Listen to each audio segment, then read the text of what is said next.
He brought his mistress to my mom's birthday dinner, so I served her an eviction notice and him divorce papers right at the table. They had no idea I owned the apartment they were playing house in.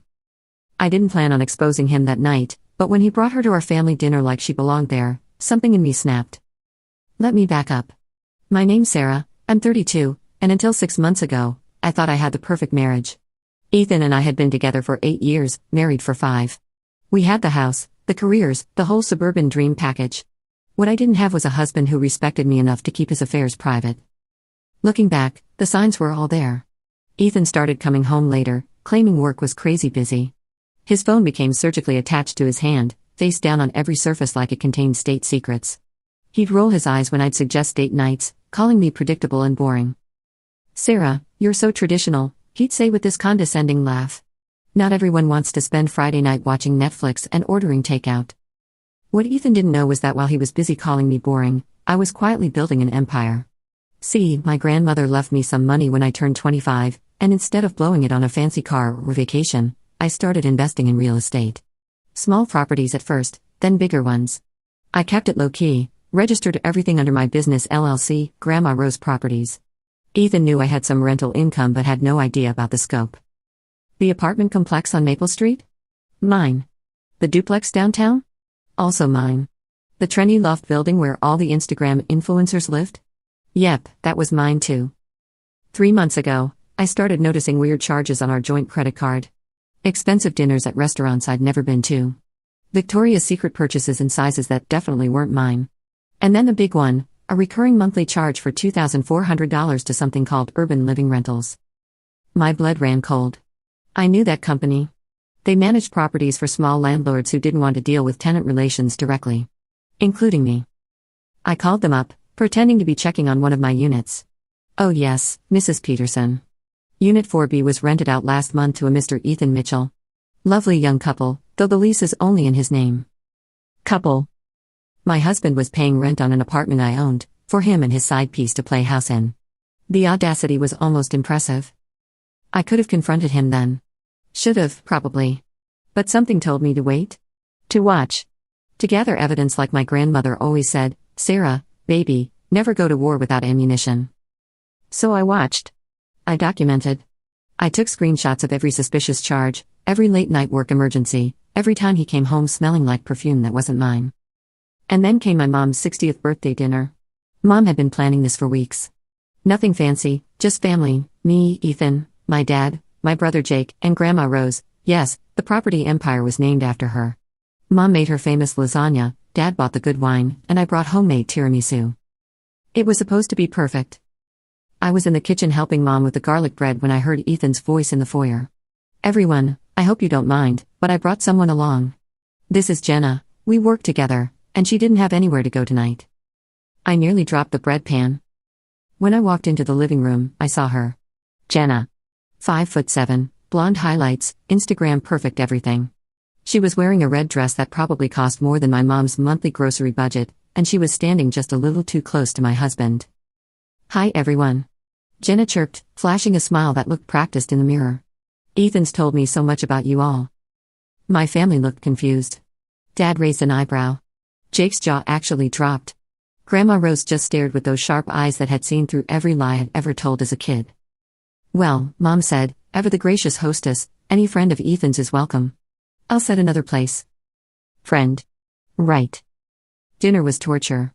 Jenna laughed too loud at everything Ethan said. She kept touching his arm when she talked. She complimented my mom's cooking while somehow making it sound like she could have done better. "This is so good, Mrs. Peterson. I mean, I usually eat organic everything because of my modeling work, but this is really nice for comfort food." My mom's smile got tighter. Dad refilled his wine glass. Jake excused himself to the bathroom and didn't come back for 15 minutes. But the worst part? Ethan was eating it up. He was more animated than I'd seen him in months, laughing at her stories about shoots and brand partnerships. He complimented her dress. He asked about her upcoming projects. He treated her like she mattered more than the woman sitting across from him, the woman who'd been supporting his dreams for 8 years while quietly building her own empire. "So Jenna," Grandma Rose said sweetly, "how long have you and Ethan been working together?" "Oh, about 4 months now. He's been such a mentor to me. Really showing me the ropes, you know? Jenna giggled, and I swear to God, she winked at him. 4 months. The same time those credit card charges started. I excused myself to use the bathroom, but instead I went upstairs to my childhood bedroom and called my lawyer. David Chen had handled my property purchases and knew my situation better than anyone. David? It's Sarah. Remember how we talked about setting up ironclad lease agreements for my properties? I need to know about Unit 4B in the Maple Street complex. The one that just got rented? Yeah, standard lease, no pets, no subletting, no cohabitation without written approval from the landlord. Why? Because my husband's been living there with his girlfriend, and neither of them knows I'm the landlord. There was a pause. Sarah, do you need me to draft some paperwork? 2 sets. Divorce papers and an eviction notice. I'll pick them up Monday. Consider it done. When I came back downstairs, I heard Jenna's voice from the kitchen. She was helping Mom clear plates, but her voice carried. You know, Mrs. Peterson, Ethan and I have gotten so close lately. He's my man, you know? Some women don't appreciate what they have. That was it. That was the moment something inside me shattered and reformed into something harder. I walked calmly to my purse, pulled out my phone, and made a call. David? I know it's Saturday night, but I need those papers tonight. Emergency rate, I don't care what it costs. 2 hours later, while Jenna was monopolizing the conversation with stories about her influencer lifestyle and Ethan was hanging on every word like she was reciting Shakespeare, I excused myself again. This time, I went to my car and waited. David Chen was nothing if not efficient. At 9:47 p.m., a courier pulled up with a manila envelope. Legal documents that would change everything. I walked back into my parents' house with a smile on my face and papers in my hand. Sorry everyone, I had to handle something for work, I said sweetly. But since we're all here, and since Jenna seems so comfortable with our family, I thought this would be the perfect time to give out some gifts. I handed the first set of papers to Jenna. Since you're living in that gorgeous apartment on Maple Street, yes, I know about it, here's your official lease termination notice. You have 14 days to vacate. The property management company will contact you Monday about your security deposit. Jenna's face went white. What? What are you talking about? Oh honey, I said, my voice dripping with fake concern, didn't Ethan tell you? That building belongs to me. Has for 2 years now. And according to your lease agreement, cohabitation without landlord approval is grounds for immediate termination. The room went dead silent. You could hear the grandfather clock ticking in the hallway. Then I turned to my husband. My soon-to-be ex-husband. And Ethan? Since you're so good at bringing surprises to family dinners, here's mine. I handed him the second envelope. Divorce papers. Irreconcilable differences, adultery, and misuse of marital funds. I'll see you in court. Ethan's mouth opened and closed like a fish. Sarah, what the hell? What the hell is right, Jake said, standing up from his chair. Dude, you brought your mistress to Mom's birthday dinner? She's not. Ethan stammered. You're just what? Grandma Rose asked, her voice sharp as a blade. Just disrespecting my granddaughter in front of her entire family? Just throwing away 8 years of marriage for some Instagram tramp? Hey. Jenna found her voice. You can't just kick me out. I have rights. I laughed. Actually laughed. Rights? Sweetie, you're a month-to-month tenant who violated her lease agreement. You have the right to pack your things and find somewhere else to live. Ethan. Jenna turned to him, tears starting to form. Tell her she can't do this.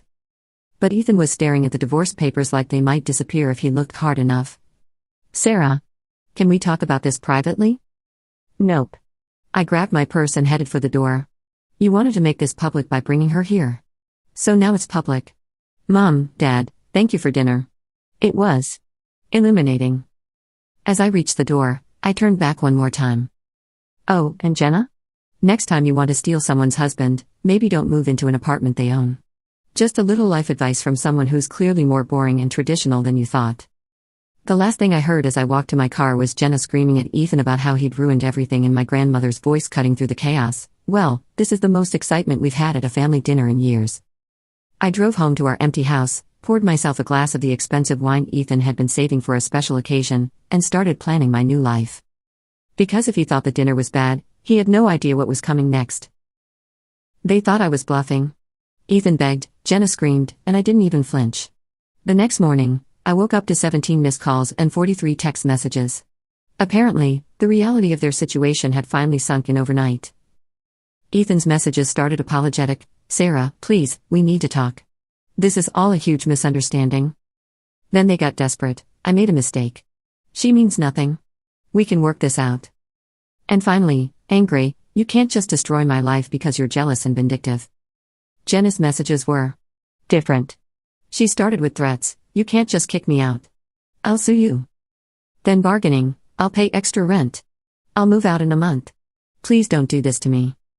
And finally, the truth, Ethan said he was leaving you anyway. He said you were boring and that he loved me. You're just mad because he chose me. I screenshotted everything and forwarded it to David Chen. Evidence for the divorce proceedings. By Monday morning, I was sitting in David's office with a coffee and a plan. So let me get this straight, David said, reviewing my files. Your husband has been using marital funds to rent an apartment you own, to conduct an affair, and he brought the other woman to your family dinner? That's the basic summary, yes. And neither of them knew you owned the building? Nope. I bought it 2 years ago under Grandma Rose Properties LLC. My grandmother helped me get started in real estate investing after she left me that inheritance. I've been building a portfolio ever since, but I kept it quiet. Ethan knew I had some rental income, but he never asked for details, and I never volunteered them. David shook his head. This is either the worst luck in the world or the best karma I've ever seen. How many properties do you own? 12. 4 apartment complexes, 3 duplexes, 5 single-family homes. Total value around $2.8 million, all of it separate property acquired before and during marriage with inherited funds and rental income. And Ethan has no claim to any of it? None. Every purchase was made through the LLC with separate funds. I have all the documentation. David grinned. Sarah, I've been practicing family law for 20 years, and I've never seen a case this clean-cut. You're going to walk away from this divorce very, very well. While David worked on the legal side, I had other business to handle. I drove to the Maple Street property to check on my tenants. The building was nice. I'd renovated it the year before with granite countertops, hardwood floors, and modern appliances. It was the kind of place young professionals paid premium prices to live in. Unit 4B was on the 4th floor, corner unit with a view of the park. I used my master key to let myself in for a landlord inspection. The place was a mess.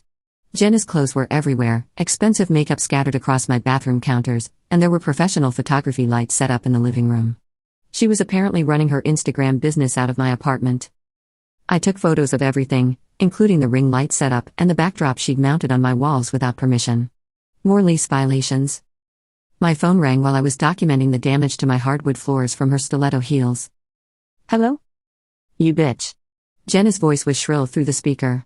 I know you're in my apartment. I saw your car. It's my apartment, Jenna. I'm conducting a property inspection.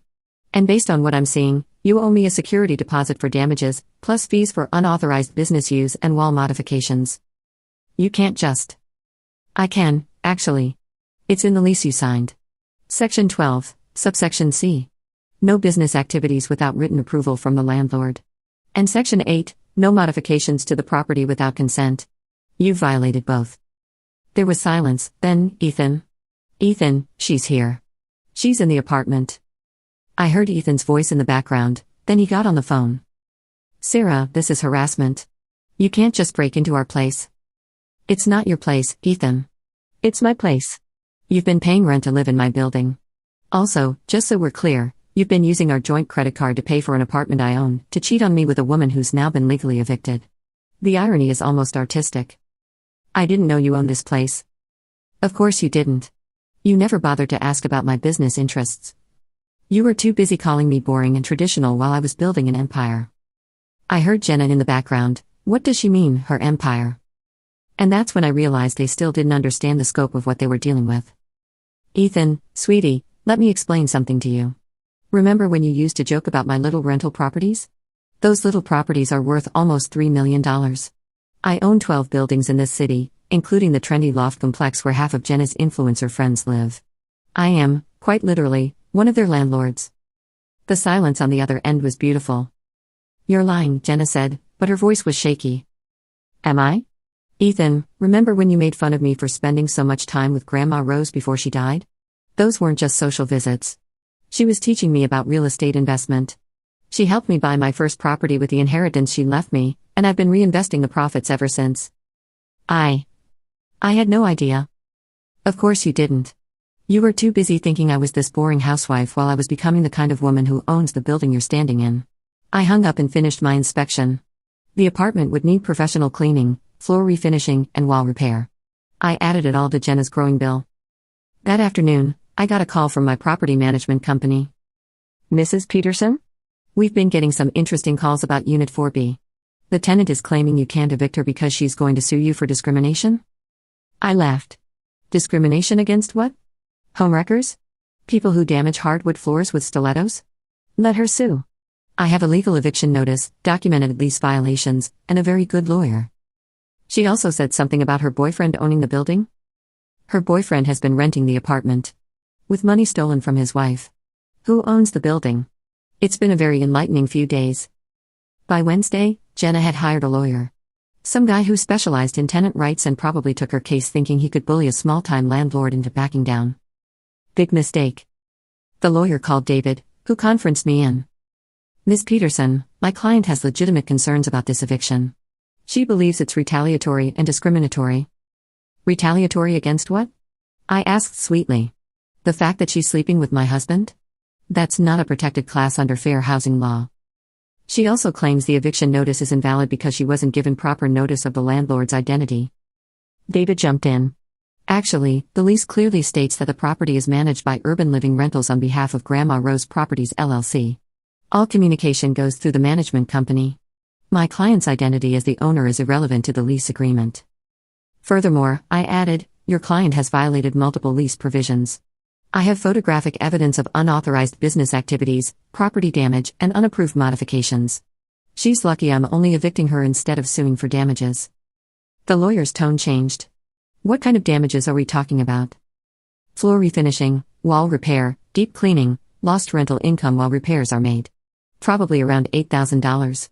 But I'm willing to waive the fees if she vacates voluntarily by the end of the week. There was a long pause. We'll get back to you. They didn't get back to us. Instead, Jenna showed up at my office Thursday afternoon. I worked part-time at a marketing firm downtown, mostly because I enjoyed the work, not because I needed the money. When the receptionist told me I had a visitor, I expected a client. I did not expect to see Jenna standing in our lobby in workout clothes and oversized sunglasses, looking like she'd been crying. We need to talk, she said. No, we really don't. Please. Just 5 minutes. Against my better judgment, I led her to a conference room. Ethan lied to me, she started, pulling off the sunglasses to reveal red, puffy eyes. He told me you guys were separated. He said you were getting divorced anyway, and that you were just staying together for financial reasons. And you believed him? He was so convincing. He said you didn't love each other anymore, that it was just a matter of paperwork. He made it sound like I was helping him escape an unhappy marriage. I stared at her. Jenna, he brought you to my mother's birthday dinner. If we were separated, don't you think my family would have known? She crumpled. I didn't think about that. I really thought he loved me. He said he'd never felt this way before, that I was everything he'd been looking for. Despite everything, I felt a tiny spark of sympathy for her. She was young, stupid, and she'd been played by an expert. How old are you, Jenna? 28. I'm 32. When I met Ethan, I was 24 and he told me the exact same things. That I was special, that he'd never felt this way, that I was everything he'd been looking for. The difference is, he actually married me. She looked up, hopeful. So you understand. I understand that you're not the first, and you won't be the last. But that doesn't change the fact that you participated in blowing up an 8-year marriage. You still have to move out of my apartment. I don't have anywhere to go.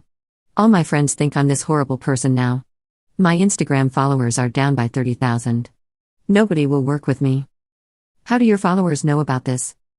She flushed. Someone filmed the dinner thing and posted it on TikTok. It went viral. Mistress gets evicted by the wife who owns her apartment. It has like 2 million views. I pulled out my phone and searched. Sure enough, there it was. Jake had filmed the whole thing and posted it with a caption when keeping it real goes wrong. The comments were brutal. Oh no, I said, but I wasn't really sorry. My modeling career is over. Nobody wants to work with someone who's known as a homewrecker. I've been living off savings and whatever Ethan gives me, but now you're learning that actions have consequences. She nodded miserably. I know you hate me, but please. Can I just have until the end of the month? I'll pay extra rent, I'll fix whatever I damaged, I just need time to figure out where to go. I looked at this girl, and she was just a girl, really, who'd gotten caught up in my husband's lies and was now paying the price. The smart thing would have been to say no. To stick to my guns and let her figure it out. But I thought about what Grandma Rose would have done. She was tough as nails, but she was also fair. 2 weeks, I said finally. You can have 2 weeks, but I want the professional cleaning fee up front, and I want you to remove all that photography equipment today. No more Instagram shoots in my apartment. Thank you, she whispered. Thank you so much. Don't thank me yet. Because I'm about to tell you something that's going to ruin your week. She looked up nervously. Ethan's been texting me, begging for another chance. Apparently, now that he knows about my financial situation, he's very interested in working things out. Her face went pale. What? Turns out, boring traditional wives who own $3 million in real estate are suddenly very attractive to him. He wouldn't. He said he loved me. Jenna, honey, men like Ethan don't love anyone but themselves. You were useful when you made him feel young and exciting. I'm useful because I have money. Neither of us matters to him as actual people. She started crying again, and despite everything, I handed her a tissue. What am I going to do? She sobbed. You're going to learn from this. You're going to find a job that doesn't depend on your Instagram following. You're going to date men who are actually available. And you're going to remember that if someone will cheat with you, they'll cheat on you. She nodded, wiping her eyes. For what it's worth, I'm sorry. I really am. I didn't set out to hurt anyone. I know you didn't. But you did anyway. That night, Ethan showed up at the house. Our house, technically, though after the divorce it would just be mine. Another thing he'd never bothered to ask about, whose name was on the deed. Sarah, we need to talk. No, Ethan, we really don't. I made a mistake. A huge, terrible mistake. But we can fix this. I looked at him standing on the porch where he used to live, holding flowers from the grocery store like they could undo 8 months of betrayal. You want to fix this now? After I filed for divorce? After you brought your girlfriend to my mother's birthday party? She doesn't mean anything to me. Ethan, you spent $8,000 of our money setting up a love nest for her in my building. You told her I was boring and traditional. You said our marriage was over anyway. Which part of that suggests she didn't mean anything? He stepped closer. I was confused. Going through a midlife crisis or something. But seeing you the other night. God, Sarah, I forgot how strong you are. How smart. How successful. And there it was. The real reason he wanted me back. You didn't know I was successful before? I mean, I knew you did well with your little rental business, but I had no idea it was what you said. $3 million? Almost $3 million. And it's not little, Ethan. It's been supporting our lifestyle for years while you spent money on your girlfriend. I can change. I can be the husband you deserve. You could have been the husband I deserved for the last 8 years. You chose not to be. Sarah, please. I love you. I laughed. Actually laughed. You love my bank account. If I was still the broke 24-year-old you married, would you be here right now? His silence was answer enough. That's what I thought. The papers are filed, Ethan. Find somewhere else to sleep tonight. He left, but not before trying one more guilt trip about throwing away our whole life together. As if he hadn't thrown it away the minute he decided I wasn't enough for him. The divorce proceedings moved quickly. David wasn't kidding when he said it was a clean case. Ethan's lawyer tried to argue for spousal support and a share of my property portfolio, but it was hopeless. Everything was documented, everything was separate property, and everything was about to be mine alone. The final hearing was on a Friday morning in October. Ethan showed up in his best suit, probably hoping to make a good impression on the judge. His lawyer had clearly told him his chances were slim. Judge Morrison reviewed our settlement agreement. Mrs. Mitchell, you're retaining all real estate assets acquired through Grandma Rose Properties LLC, correct? Yes, Your Honor. And Mr. Mitchell, you're waiving any claim to spousal support? Ethan's jaw was tight. Yes, Your Honor. And both parties agreed to the division of remaining marital assets as outlined in the settlement? We both agreed. Ethan got his car, his 401k, and half the furniture. I got everything else, including the house, which was also in my name. Very well. Divorce granted. Just like that, it was over. I walked out of that courthouse a free woman with a net worth of $3.2 million and a very clear understanding of my own value. That afternoon, I got a text from an unknown number. Hi, this is Marcus Chen, David's cousin. Got your number from David. Hope that's okay. I saw your TikTok story and wanted to reach out. I was dating Jenna too. She told me she was single. Thought you should know she was cheating on your husband while he was cheating on you. Karma's a real bitch, isn't it? I showed the text to Jake, who was helping me move Ethan's stuff out of my house. Holy shit, he said. She was dating 3 people at once? Apparently. What are you going to do? I thought about it for about 30 seconds, then forwarded Marcus's text to Ethan. His response came immediately, "What the fuck?" Followed by, "She told me she loved me." And finally, "I threw away my marriage for a woman who was cheating on me?" I replied, "Yes. Yes, you did. No refunds. No second chances." Then I blocked his number. 6 months later, I was sitting in my newly renovated kitchen, marble countertops, Italian tile backsplash, the works, when my doorbell rang. It was Jenna. She looked different. Smaller somehow. Her hair was back to its natural brown, she was wearing jeans and a sweater instead of designer everything, and she looked healthier. "Hi," she said nervously. "I know I'm probably the last person you want to see, but I wanted to give you this." She handed me an envelope. Inside was a check for $3,000. "It's not everything I owe you for the damage to the apartment, but it's a start. I got a job. Marketing coordinator at a nonprofit. It's not glamorous, but it's honest work." I looked at the check, then at her. "Jenna, you didn't have to do this." "Yes, I did. What I did was wrong, and I needed to make it right. Or start to, anyway." "What happened with Marcus?" She flushed. "You heard about that?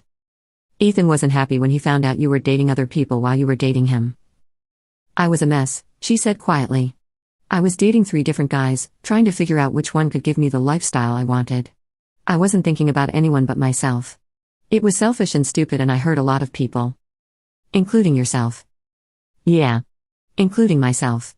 She looked around at my house, the successful woman's house that I'd built with my own money and my own work. "I'm sorry, Sarah. For all of it. You didn't deserve what we did to you." "No, I didn't. For what it's worth, I learned from it. I'm in therapy now. Trying to figure out why I thought I needed a man to take care of me instead of taking care of myself." I looked at this young woman who'd helped blow up my marriage, who'd called my grandmother a bitch, who'd damaged my property and cost me thousands of dollars in repairs. And I felt proud of her. "Keep the check," I said, handing it back to her. "What? No, I can't." "Yes, you can. Consider it an investment in your future." "But Jenna?" "Yeah?" "Next time you meet a married man who says he's going to leave his wife, remember this conversation." She nodded, tears in her eyes. "I will. I promise." After she left, I sat in my beautiful kitchen in my beautiful house that I owned outright, and I thought about the last year of my life. I'd lost a husband, but I gained something more valuable, the knowledge of what I was worth.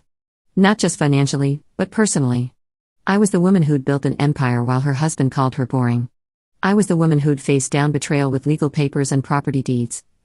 I was the woman who'd turned the worst day of her marriage into the first day of her real life.